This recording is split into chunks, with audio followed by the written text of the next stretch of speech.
چې موږ بیا د نو په ځای باندې سوق منډو د یو فرد وجه نه بیا ټول جماعت بدنامو، نو دا شی غلط دی.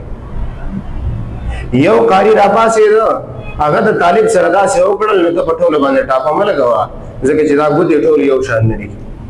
دا د پښتنو متلونه دي، دا متلونه په کار کېږي هم په دې وخت کې چې دا ټولې ګوتې یو شان نه دي، دې کې ډېر فرق دی.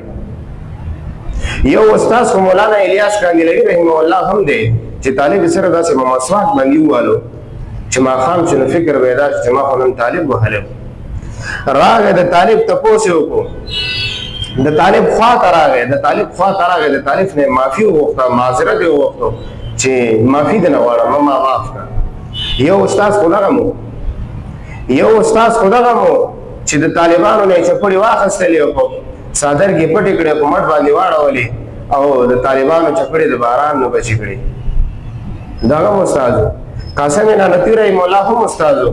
رشید احمد گنگوهی رحمه الله هم استاد و. شیخ الهند محمود الحسن دیوبندي رحمه الله هم استاد و. ته لاړ چې لږ د هغوی سوانح او د هغوی استازي وګوره. نو موږ بیا د نوک په ځای باندې سوک منډو، نو د نوک په ځای باندې سوک منډل بالکل ناجایز دي.